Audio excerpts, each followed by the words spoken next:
and welcome to episode 2 of the Health One podcast. This week I am re-recording the episode that I recorded last week. Episode 2 is going to be about my history with eating disorders, and I'll explain that in a minute.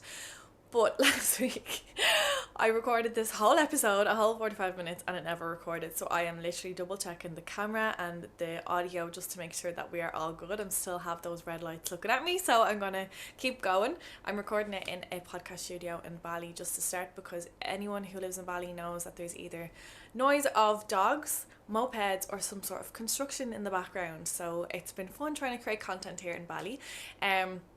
So today's episode, I do want to give a trigger warning just for anyone listening, that it could be something triggering for obviously the topic of eating disorders, disordered eating, body dysmorphia, your relationship with yourself, your relationship with food, if you have anyone that you know that's affected by that, or even if you are not currently suffering from that at present, it may still be somewhat triggering.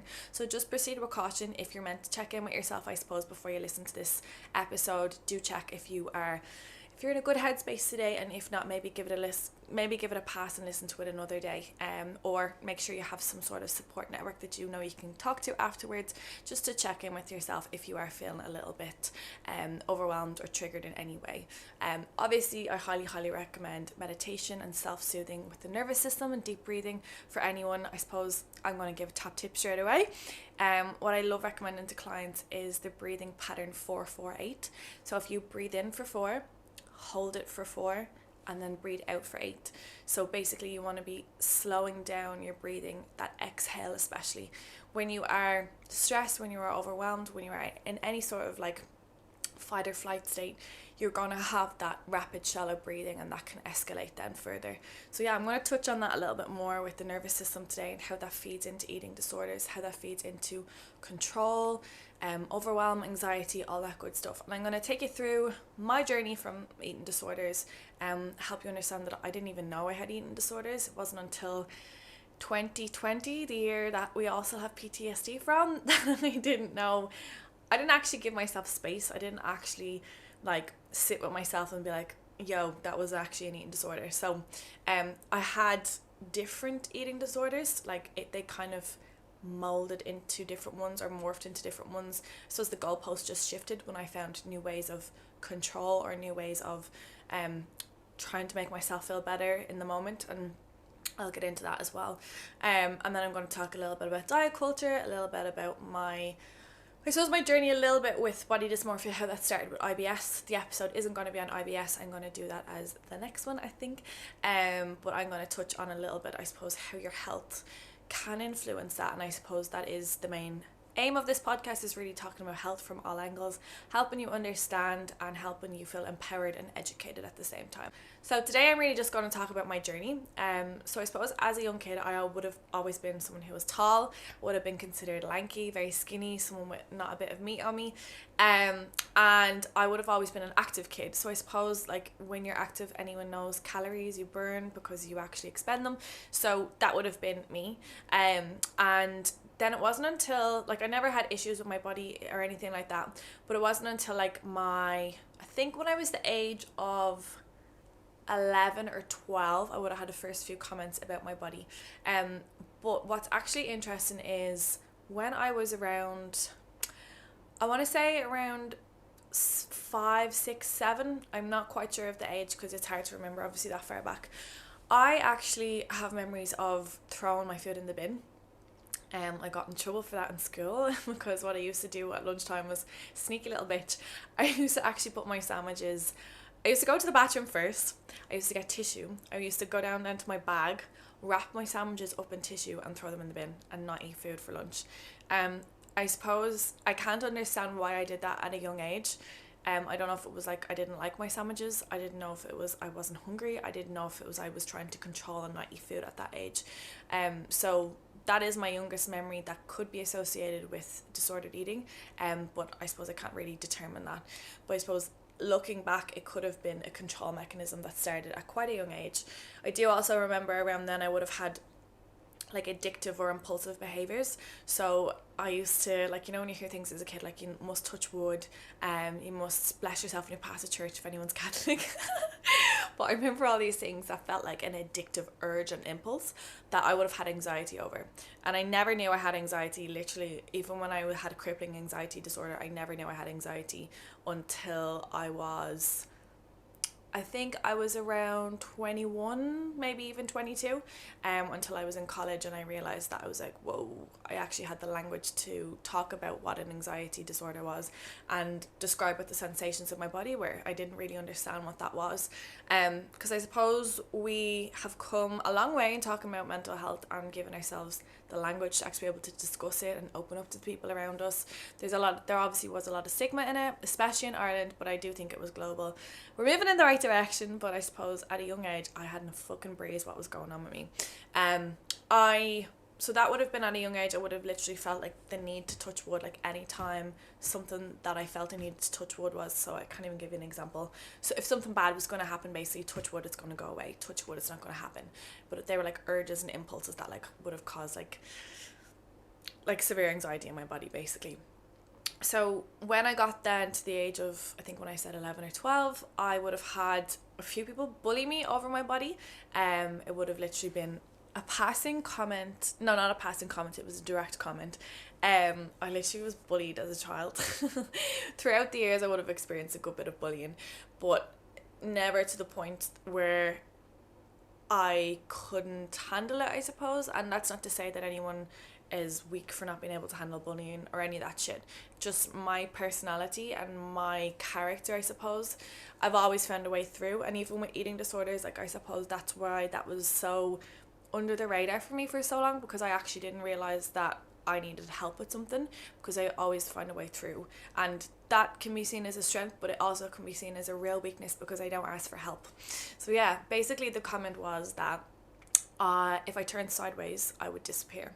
So yeah, that was something that I still didn't even understand the impact of back then, but it would have started this subconscious me body checking and kind of checking in with my appearance and really like being self-conscious, I suppose. Then I suppose that morphed as the years went on when I started to develop IBS. I didn't know I had IBS. I didn't get diagnosed with that. I think I had it for about 3 years before I was diagnosed. It reached a real peak. So it would have been around, I suppose, fast forward to around 2015. That would have started with the eating disorder. And it would have started, I would have experienced my fair share. So I would have had binge eating disorder. I would have had bulimia with the use of laxatives to purge. I would have had orthorexia. If anyone doesn't know what orthorexia it is, it's an obsession with health, an obsession with clean eating, an obsession with raw, never touching dirty foods. I'm doing quotes here for anyone who can't hear or see on the camera. It would have really just been like, you can't eat anything that is considered processed, high sugar, high fat, high carbs, all that kind of stuff. I also would have had an obsession with control with calorie counting as well. So the goalposts shifted quite a lot, like I said. And yeah, it would have, it never felt though like there was something wrong with me. It always felt like there was just me trying to figure something out. And I guess that is me at the core, that I'm always just still trying to figure shit out and understand. Now I can look back as an observer when I have these habits, if they ever kind of come up to the surface again, or if I'm ever under high stress or anything like that. I'll explain that again in a bit. But at the time when you're in the eating disorders, like you're like so consumed, you're so on autopilot, you're so unaware of your maladaptive behaviors and how fucked up they are and how they're really not serving you. And that is, again, I think I mentioned it in the first episode, maybe it was the second unrecorded episode, but essentially we have adaptive behaviors, okay? So it's our way of coping. My way of coping was through food. My way of coping was through trying to control food, trying to control my body, trying to ease anxiety, or trying to suppress emotions through binge eating, or through starving myself, or through trying to get validation externally for getting comments on my body. So this is how deep disordered eating goes, eating disorders as well. And I like to consider that we have a spectrum. So on the right hand side we might have eating disorders, and on the very left hand side we might have a healthy relationship with food. Somewhere in the middle is disordered eating, and a majority of the population sit there. I would absolutely, like, very out there statement, but I would say majority of the population are in that disordered eating category, thanks to diet culture, thanks to years of reading magazines, thanks to years of scrutinizing bodies, thanks to years of fucked up diet advice being given out by Weight Watchers, Slimming World, PTs who are not qualified, even nutritionists who are qualified giving out questionable advice still these days. So this is how we can be unaware of what's going on internally, but use something externally to cope with it. So my coping mechanisms, like I said, would have been through my food. And it would have started basically because I had poor mental health. Didn't really realise that, like I said, what was going on.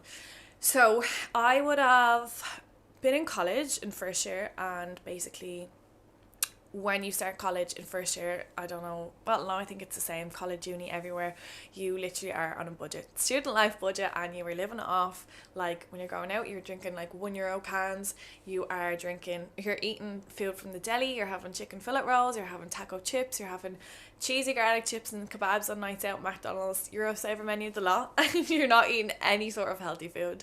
You're probably not sleeping, you're probably working, and you're probably trying to do college work at the same time, trying to keep up with social occasions.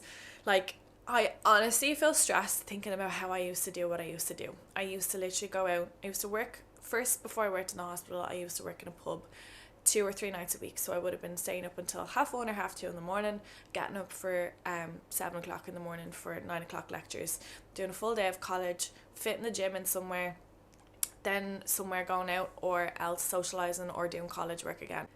And then on the weekends I was doing like 2 or 3 nights a week out till whatever hours of the morning, getting no sleep, really just not looking after myself. And I suppose I never saw an issue with that, because I was always having fun, I was always out socialising, I was always out living my life. I would be quite extroverted, but I also I'm an ambivert. I think I'm introverted sometimes. I think it's like an introverted extrovert, or an ambivert, whatever you want to call it. So I would have just been going along with the crowd and not really understanding myself, never checking in with myself. No even mention of meditation back then, no even mention of journaling, looking after myself internally. Even externally, my form of looking after myself was punishing myself in the gym, restricting myself, then binge eating, and so on. So that would have started off the college scene. Then when I moved into the hospital, I suppose the severity of my IBS would have got a lot worse. So that would have started the body dysmorphia. I would have been starving myself on nights out up until that point. I think it was kind of like a culture thing that, like, you'd want to wear a bodycon dress on a night out, so you'd want to starve yourself to make sure you've got a flat stomach, and that would have been something that's norm. And if that's still your norm, please stop. You deserve to eat on a night out. You deserve to actually feel your body. You do not need to have a flat stomach on a night out. And to be honest, starving yourself is probably making that 10 times worse. Restricting your food, increasing stress can actually cause further bloating. So yeah, just a message for anyone out there that still does that. So yeah, IBS diagnosis. I suppose stress would have been at an all-time high, because I would have been working overtime hours in the hospital. The social life would have gotten a lot higher, and then I would have started exercising too. So I would have been literally, oh my god, even thinking about this, if I did like a 12-hour shift in the hospital, or if I had like an 8 a.m. start, I would have got up to go to the gym at 6 a.m. Like, my days sometimes could have been gym, take a bus, gym, take a bus, walk a little bit, go to college, then take a bus to work into the evening, get a bus home, have some food in between, somehow meal prep, and then go home again. Like, I actually just can't even go. Essentially, I would have got my IBS diagnosis, and there wouldn't have been a lot of research or information on the gut-brain axis back then. It was only starting to come out. So this would have been around 2016, I think. So yeah, even only 6 years ago now. Oh no, sorry, it would have been about 7 years ago, so 2015. I would have tried to look up things about my IBS diagnosis and wouldn't have been told. Like, there wouldn't have got any information out there on the internet. A slight bit of fibre. I remember getting this glimmer of hope, because I found information on the difference between soluble fibre and insoluble fibre, and I was like, I've cracked it, I've got the code. didn't get me much further, of course. So I would have got a colonoscopy. I'll talk about this in more detail in the next episode. And essentially the diagnosis was, we didn't find anything really. It's just IBS that you have. Avoid caffeine and avoid chocolate. That's it. And I was like, okay, off my head on Valium. Like, obviously I had nothing else to say because I was literally off my tits. I was like, yeah, grand. Then afterwards I was like, yo, what the fuck? That's from a specialist consultant that has literally told me nothing, no action steps for moving forward. But yeah, I will rant about this in the next one. But yeah, so I was given a prescription for laxatives because my diagnosis was IBS constipation predominant. Like, I was so backed up, like I couldn't even eat anything without bloating. Like, it was severely bad, like severe distension.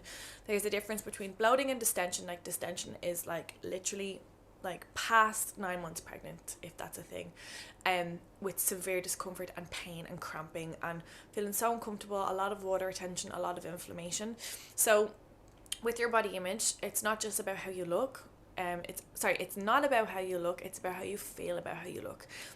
Actually, no, I'll retract that, because it can be about how you look because of the messages that we receive from society that will determine that there's something wrong with us, that we're abnormal. So for so long I felt that there was something wrong with me.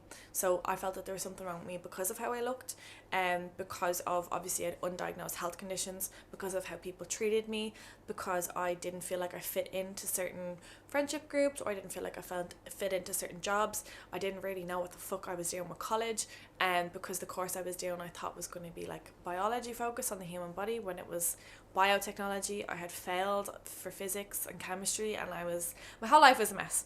So I really just internalized a lot of that, and that's what can happen with eating disorders as well, is that you can internalize that and take it out on yourself. Really, that's what can happen. You can punish yourself, and you can really put yourself down if you've got low self-worth and low self-esteem. And that's how we can look for that self-worth and that self-esteem outside of us, and validation as well. We can try to people please, and that can give us self-worth. Not self-worth, we can get worth from that, I suppose, and we can feel like this is a false sense of worth, I suppose. So yeah, my internal world was really not a good place, and my body was not a good place physically either. So really did not feel in a good place, and that started the body dysmorphia as well. So that started the quest then for me to get smaller and smaller and smaller. And the thing with bloating and the thing with IBS is that you think that your bloat is body fat, and it's not, okay? It can be, obviously. There's people in bigger bodies that have a combination of both. But mine at the time, I was convinced that it was pure body fat. And that can be a very negative feedback loop that we can do from bloating. That we can just think that we have suddenly gained weight, so we suddenly restrict. Regardless of your body shape or size, whatever, you can have that negative feedback loop, okay? And this is why it's really important to not eat based on how you look. And not make these reactive decisions after the weekend, or after 2 nights of being on a holiday away, where you feel like you've overeaten these bad foods, quote unquote bad foods. So this is where we need to really work with a nutritionist like myself, or someone else that can really point you in the right direction of getting off that kind of yo-yo dieting, negative feedback loop, and really help you eat consistently and appropriately for your body, for your lifestyle, etc. So yeah, with the prescription of the laxatives, I would have used those to basically undo the binging that I would have had. So that's considered bulimia, okay? So it would have been, there was no purging at first, so it would have been considered anorexia, of just starving myself. And the main thing there is that I was not underweight. You can have atypical eating disorders. You can also have uncategorized, I suppose is the word maybe to use, that they don't fall into one specific category. They can be a combination of both, and maybe that's what mine is actually, to be honest. I can see parts of myself throughout my journey where I did fit into the anorexic category of just starving myself, where I did fit into that kind of purging bulimic behavior with the laxatives, where I was just binge eating, and then it moved to the orthorexia and calorie counting. So that was my journey. But basically with the bulimia, at the time as well, my justification was never that I wanted to be skinny. It was actually that I wanted to figure out my digestive issues, and it became this inner battle with trying to find like trigger foods, and because I was then eating foods that I knew that were bloating. So this is the negative feedback loop you can use not only for your body but also for your digestive issues, and I can talk about that in the next episode. But I started this guilt and this shame basically every time that I binge ate, because it was like I am causing my own issues, and it was this guilt and this shame that I'll never be able to work through my IBS. But it was because I hadn't a fucking clue what I was doing. I really had no clue what I was doing. But it was like I then self-sabotaged because of that, and the binging continued. So what I want to explain about binge eating is that your language is really important. Your thoughts are really important. Your emotions are really important. And really not putting yourself down after you have a binge episode, after you emotional eat, after you comfort eat. You need to show yourself compassion. You have an opportunity to check in with yourself and understand that this has just been your coping mechanism.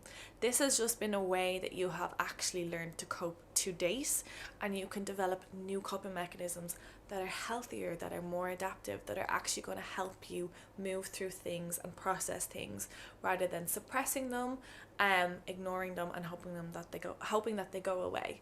So I didn't know anything, like I said, about meditation, journaling, therapy, talking to people, being able to actually be in environments that were supportive and with people that genuinely cared about me, or with people I could be myself around, or people I could open up to without backlash or gaslighting or whatever. So that's a journey that anyone who has an eating disorder or disordered eating these are concepts that you need to take into consideration for your journey, okay? So take notes. But with the purging, like I said, it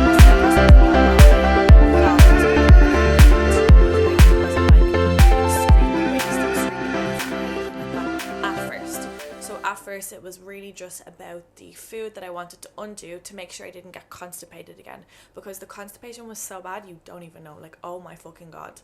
But yeah, I'll talk about that in the next one. I think everyone keeps saying that, but we're going to overlap. This is only my second podcast episode, so I think I'll get the hang of it eventually. But yeah, after that, I would have stopped the purging with the laxatives, because I would have understood how really damaging that was for my body. I did it probably for a few months, and then I realized how much it was fucking me up. And again, it was from a perspective that I wanted to stop it, because I was seeing the medication wasn't working for my IBS. And I never even admitted that I purged, I don't think up until 2020. That was even something that I carried a lot of shame over, something I was really embarrassed. And that's the thing about eating disorders, and that's the thing about anything with mental health as well. If you have shame about it, it's like you think you did something wrong. But again, with this compassion, if you can show yourself understanding, really help yourself through it, and understand that you actually just needed some other coping mechanism, some sort of support, then there's nothing to be ashamed of. It's just you trying to protect yourself, you trying to help yourself move through it. And that's what I learned. But I think that there is a lot of shame talking about those kind of things. And then obviously there is the stigma with talking about anything to do with digestive issues.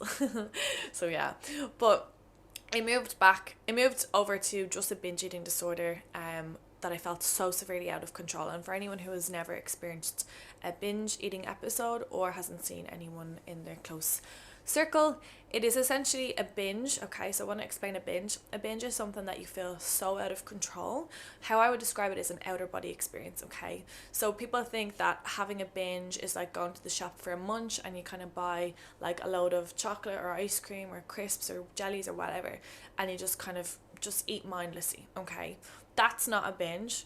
I suppose we can call it a binge, or we can call it overeating, whatever. And a lot of people are getting bogged down on these terms now.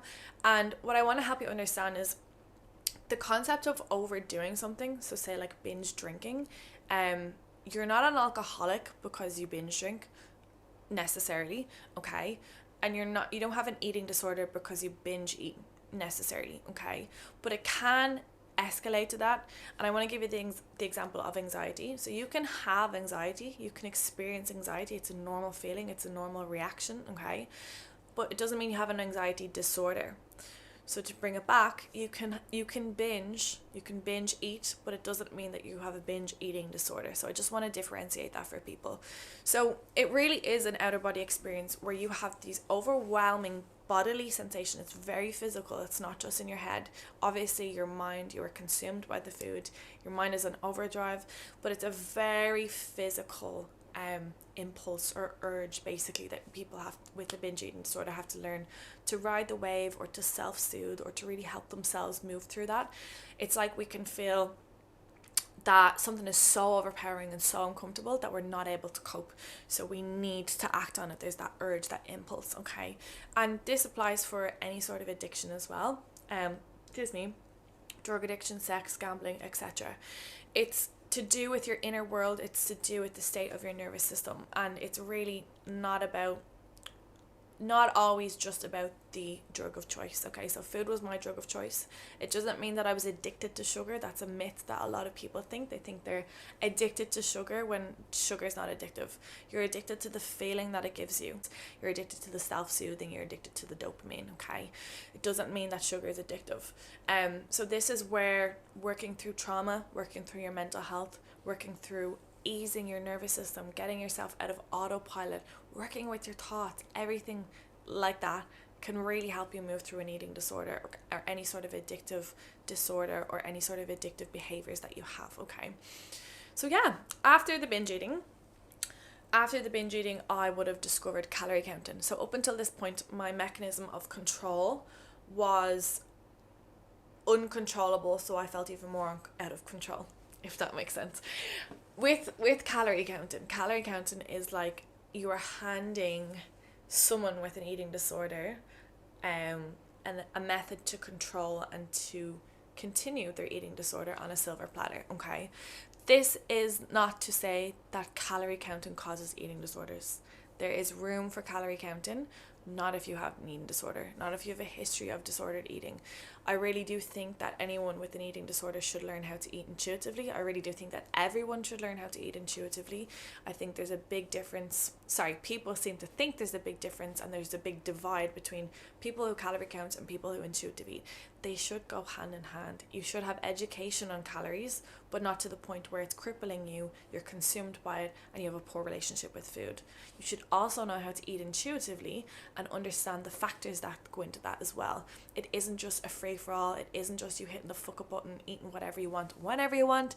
It's understanding how to eat based on satiety, understand your hunger and fullness cues, understand how to eat mindfully, understand how to eat like a fucking adult and actually eat vegetables, but also remove the guilt. Let yourself have social occasions, let yourself enjoy chocolate here and there. Give yourself unconditional permission to eat, not conditional. So conditional permission to eat means like you're in this battle between punishment and reward, and because I exercised today, I can have a chocolate bar. Or because I didn't exercise today, I'm not allowed to have pizza, I must have a salad for dinner.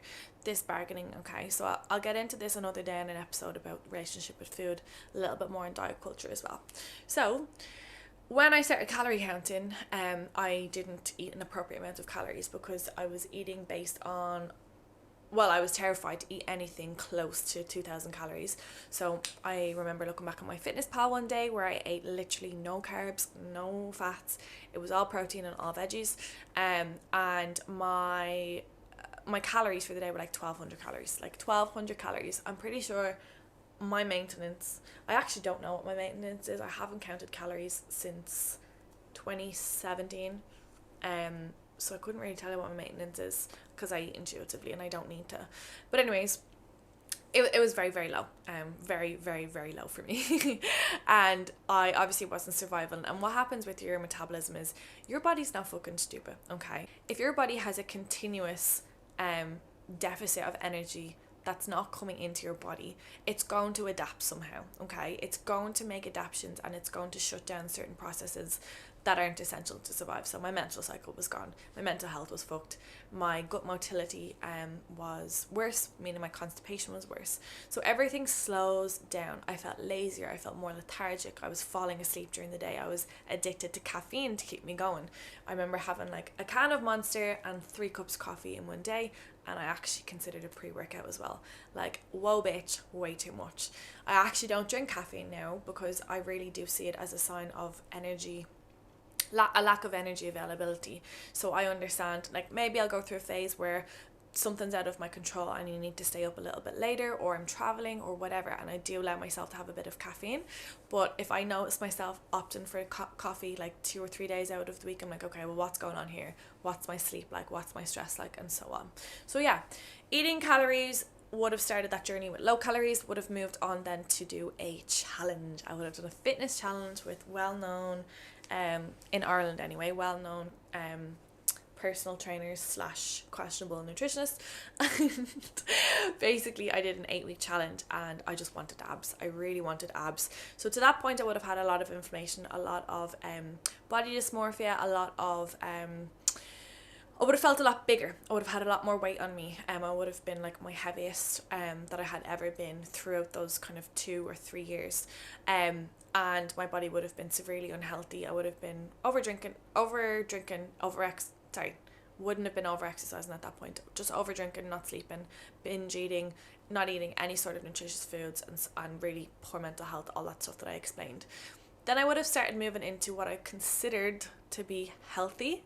At the time, the bodybuilding culture was rampant in Ireland. Like, everybody wanted to be a fitspo, everyone wanted to have abs, everyone wanted to do a competition. I even wanted to do a competition myself. I looked up to people and I really just wanted to do it. I trained like I was a fucking bodybuilder, and I even remember trying to do a shoulder press one day and like my arms wouldn't even go up for the weakest weight, and I literally was like, whoa, why am I so weak today? Bitch, because you ain't eating. You are not eating. So I was so unaware of what I was doing, of how damaging it was, because literally the goal was abs. The body dysmorphia came to an all-time high then, because I couldn't see what my body actually looked like in the mirror. Okay, body checking was constant.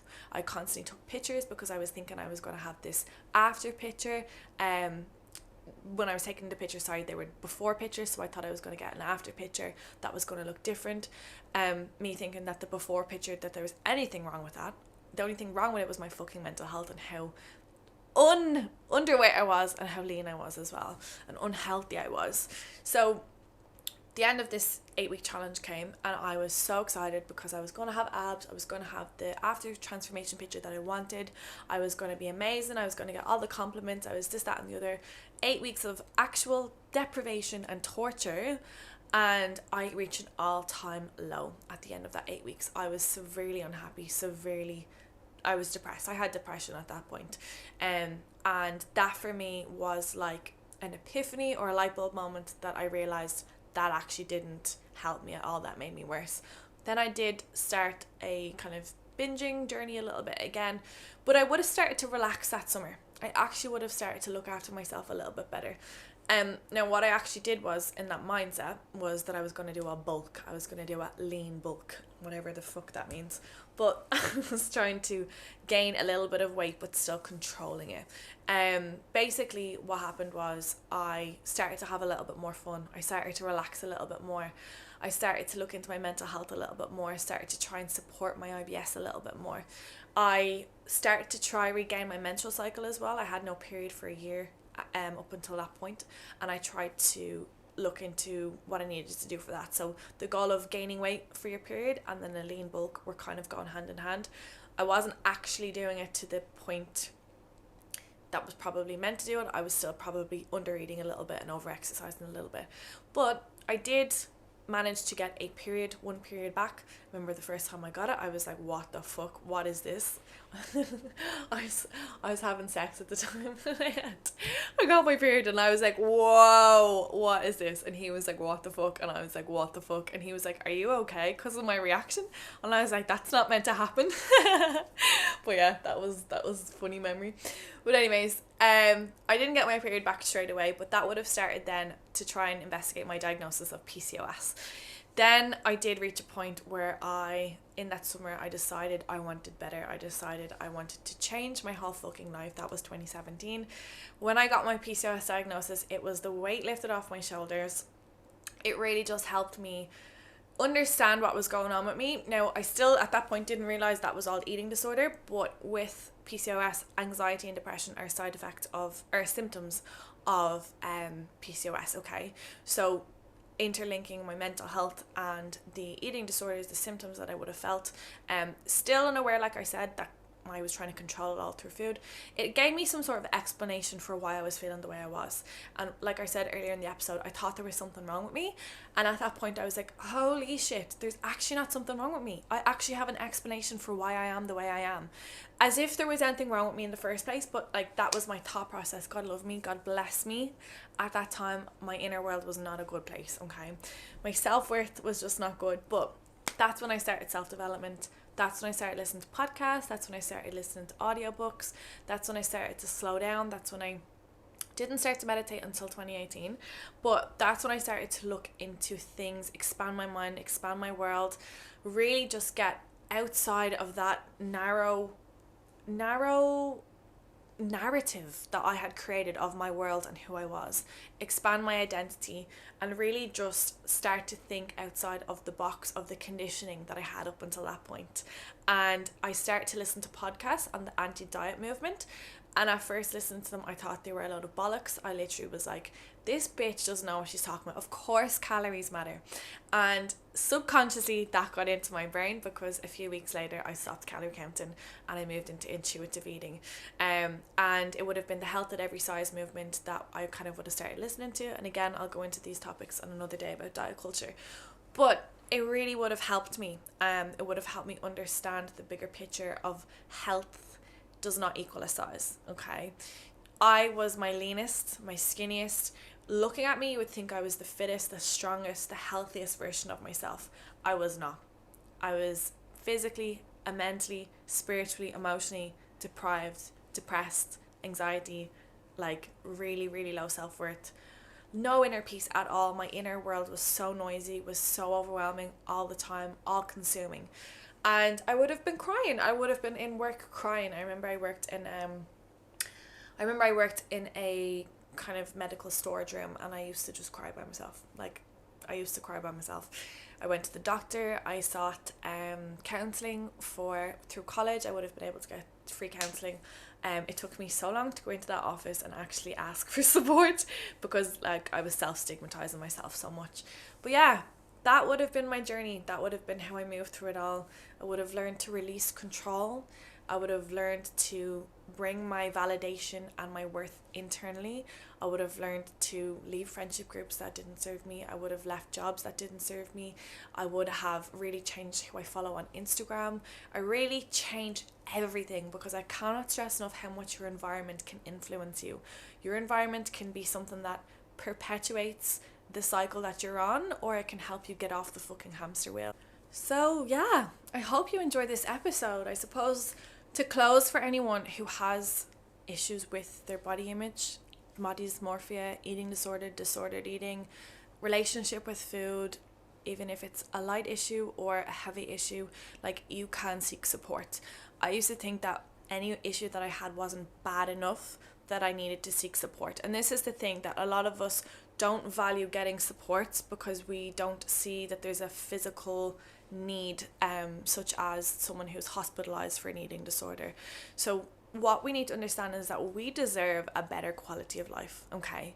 We deserve a quality of life without hating our fucking bodies. We deserve a quality of life where we can go out to a restaurant and we can actually enjoy to eat the food on the menu without feeling like a sack of shit, without punishing ourselves with exercise, moving our body in a loving way, and actually having positive self-talk, not talking to yourself like you are an absolute dickhead on a regular basis, not internalizing messages from your external world and using those internally to reflect and choose how you're going to treat yourself, okay?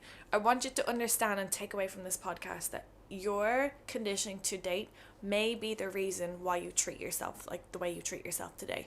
Maybe the reason why you have certain habits, maybe the reasons why your internal world is the way it is, okay? You can change that. You can change your thoughts. I didn't understand that until a certain point. I didn't understand that until meditation, to be honest, that your thoughts come and go. Your thoughts are not you. Your thoughts are not facts. You can choose different thoughts. You can write a different script. You can challenge what you have learned today, okay? You can choose today to live differently. You can choose today to be a different version of yourself. You don't owe anyone a certain version of yourself, and you deserve healing and happiness, okay?